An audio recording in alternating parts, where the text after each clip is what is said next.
جب ملازمت کی تلاش میں در بدر بھٹکنے لگی تو ابو بہت یاد آئے۔ وہ نیک اور محنتی انسان تھے، ہمیشہ ہمیں رزق حلال کھلایا۔ ان کی معاشرے میں عزت تھی، میں ان کی بڑی بیٹی تھی۔ میرے مستقبل کے بارے میں ان کے خواب بھی بڑے تھے۔ زندگی کی مدت پوری ہو جائے تو پھر سانسوں کی مہلت نہیں ملتی۔ وہ میری خوشیاں دیکھنے سے پہلے ہی چل بسے۔ یہ دکھ ایسا تھا کہ میں بھلا نہیں سکتی۔ ملازمت میں سفارش کے لیے والد کے ہر واقف کار کے در پر دستک دی، جگہ جگہ ماری ماری پھر رہی تھی، مگر کسی کی سفارش کام نہ آئی۔ ایک دن میری کلاس فیلو لبنہ نے فون کیا کہ وہ ایک ہوائی کمپنی میں درخواست دے رہی ہے، میں بھی دے دوں۔ اس ملازمت کے بارے میں اس نے ایک اخبار میں اشتہار پڑھا تھا۔ میں اس کے گھر چلی گئی۔ ہم نے اکٹھے درخواست کا فارم بھرا اور انٹرویو کال آ گئی۔ میں خوش شکل اور باسلیقہ تھی اور اچھی گفتگو کر سکتی تھی۔ مجھ کو منتخب کر لیا گیا۔ ابتدائی تربیت کے بعد میں نے خود کو اس ملازمت میں ضم کر لیا۔ دوران ملازمت مختلف ملکوں میں جانے کا موقع ملا۔ زمانے کے رنگ ڈھنگ دیکھے، سوچ کا انداز بدلا، ہاسٹل میں رہنے لگی، پھر ایک فلیٹ کرائے پر لیا، کیونکہ جہاں ہمارا گھر تھا وہ جگہ ایئرپورٹ سے کافی دور تھی۔ امی اور چھوٹی بہنوں کو ہر ماہ رقم بھجوا دیا کرتی۔ گھر کبھی کبھار چھٹیوں پر جانا ہوتا تھا۔ رفتہ رفتہ گھر سے رابطہ ختم ہونے لگا۔ اب میں چھوٹے سے شہر کی سادہ مزاج لڑکی نہیں رہی تھی، کافی ماڈرن ہو گئی تھی۔ اپنے شہر جاتی تو محلے والے مجھ کو حیرت سے دیکھتے تھے۔ میں خود کو اپنے محلے کے ماحول میں سمجھ نہیں سکتی تھی۔ اس دقیانوسی رہن سہن سے اب میری ذہنی مطابقت باقی نہ رہی تھی۔ ایک بار لندن کی فلائٹ کے دوران ایک خوبصورت مسافر لڑکی سے ملاقات ہو گئی۔ اس نے اپنا کارڈ دیا، اصرار کیا کہ جب بھی میری لندن کی فلائٹ ہو میں وہاں اس سے ضرور ملوں۔ تم مجھے بہت اچھی لگی ہو، کیتھرین نے کہا تھا۔ تمہاری ہنسی مسکراتی صورت میرے دل میں نقش ہو گئی ہے۔ اگلی بار جب میں لندن گئی، ڈیوٹی کے بعد ایک دن کا وقفہ مل گیا کیونکہ موسم کچھ خراب تھا۔ میں نے ایئرپورٹ سے کیتھرین کو فون کیا، وہ مجھے لینے آ گئی۔ بولی آج میرے ساتھ لنچ کرو، تھوڑا ٹائم ہم اکٹھے گزارتے ہیں۔ اس کا خلوص اور گرم جوشی دیکھ کر آفر قبول کر لی۔ ہم نے صبح سے شام تک اکٹھے وقت گزارا۔ مجھے بہت بھلا لگا، یوں میری اس سے دوستی ہو گئی۔ اب جب لندن جانا ہوتا اسے فون کرتی، وہ ملنے ایئرپورٹ آ جاتی، ممکن ہوتا تو اپنے گھر لے جاتی۔ ان ملاقاتوں میں ہم نے ایک دوسرے کا اعتماد حاصل کر لیا تھا۔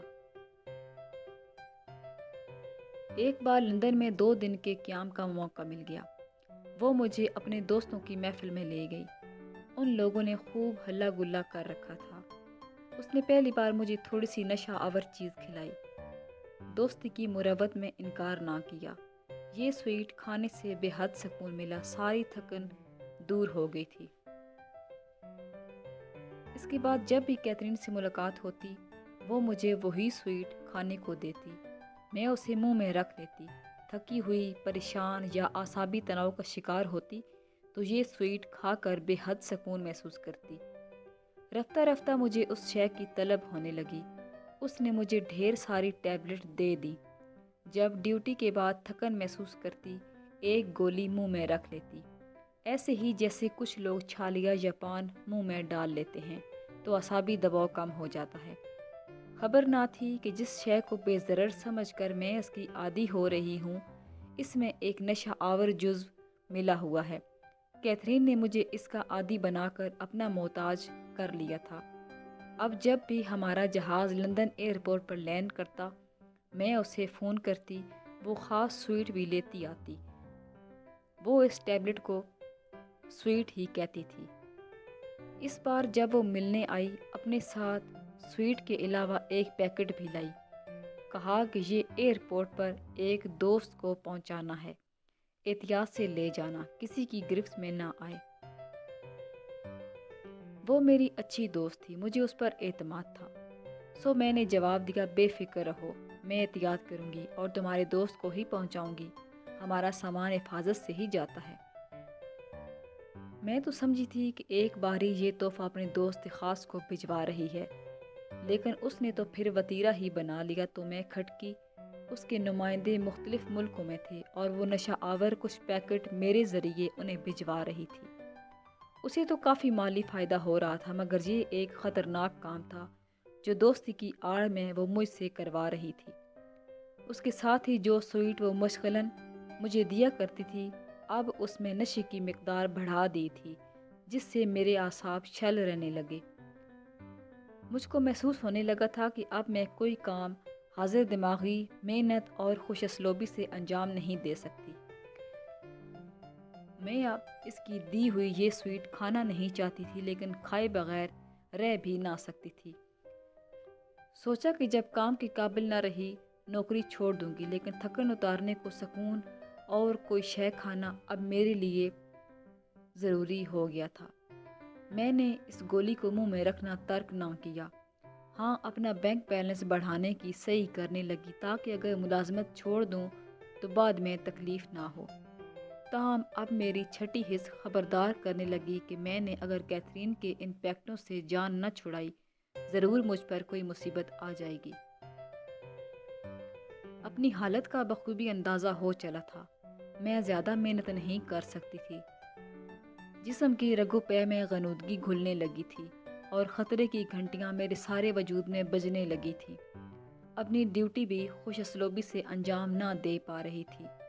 آخر مجھے کیتھرین سے معذرت کرنی پڑی کہ میں اب مزید اس کے کام نہیں آ سکتی، کیونکہ مجھ میں وہ پہلے جیسی ہوشیاری نہیں رہی ہے۔ میرا جسم ٹوٹا ٹوٹا سا رہتا ہے۔ ایسا نہ ہو کہ کسی دن مجھ سے کوئی غلطی سرزد ہو جائے، تب نوکری بھی جائے گی اور عزت بھی۔ میں سمجھ رہی تھی کہ میری دوست میری معذرت کو سنجیدگی سے لے گی، مگر اس نے میری بات کو سنجیدگی سے نہ لیا اور اصرار کرنے لگی کہ تمہیں ہر صورت میرا یہ کام کرنا ہی ہوگا۔ میں نے پیکٹ لے جانے سے صاف انکار کر دیا تو اس نے دھمکی دی کہ اگر تم نے میرا کام نہ کیا تو تمہاری شکایت حکام سے کر دوں گی اور تم پھنس جاؤ گی، لہٰذا کچھ عرصہ اور تم میرا کام جاری رکھو۔ میری بھی بقا کا مسئلہ تھا۔ اندازہ ہو چکا تھا کہ وہ دوست نہیں ہے، دوستی کی آڑ میں کچھ اسمگل کروا کر مالی فائدہ حاصل کر رہی ہے۔ اس نے زیادہ مال لے جانے پر مجھے بھی پرکشش مالی منافعت کی پیشکش کی۔ میں نہ مانی، کیونکہ مجھے ملازمت کے ساتھ اپنی عزت بھی عزیز تھی۔ کوئی حل نہ سوجا۔ سوچا کہ چند دن اور اس کا کام کرتی ہوں، اس دوران کسی سے مدد کے لیے صحیح کروں گی تو ہی اس شاطر عورت سے جان چھوٹے گی۔ پریشان رہنے کی وجہ سے اب مجھ سے غلطیاں سرزد ہونے لگیں۔ مسافر میری شکایت کرنے لگے، ساتھ ہی لڑکیاں اور لڑکی بھی میرے رویے میں غیر معمولی تبدیلی کو محسوس کر رہے تھے۔ بہت کوشش کرتی کہ جیسے پہلے جیسی خوش اخلاقی اور تندہی سے اپنا کام سر انجام دے سکوں، مگر کوئی کام بھی میرے بس میں ہوتا نظر نہیں آتا تھا۔ ساری توانائی ریزہ ریزہ ہو رہی تھی۔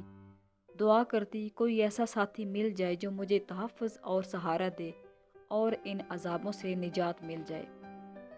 ایک فلائٹ پر احسن نامی ایک مسافر نے مجھے پرشوق نگاہوں سے دیکھا۔ مجھے بھی اس میں کشش محسوس ہوئی۔ وہ پہلا مسافر تھا جس نے اپنا کارڈ دے کر بعد میں رابطے کو کہا، تو میں نے حامی بھر لی۔ جب آف ڈے آیا تو احسن کو فون کیا اور ہم ملے۔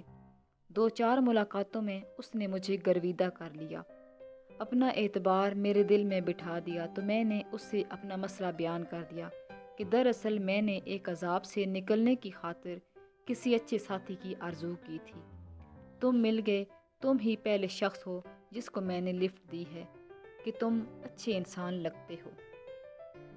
اس نے کہا، ربیہ، تم مجھ پر بھروسہ کر سکتی ہو۔ میں تم کو ہر مشکل سے نجات دلوا دوں گا اور ثابت قدم رہوں گا، بشرطے کہ تم بھی میرے ساتھ ہر بات میں ثابت قدم رہنا۔ یوں میں نے عہد و پیمان اور جہاں تک شادی کا وعدہ بھی کر لیا۔ میں نے تو اس وقت احسن کا ہاتھ تھاما تھا جب میں ایک نجات دہندہ کی تلاش میں تھی۔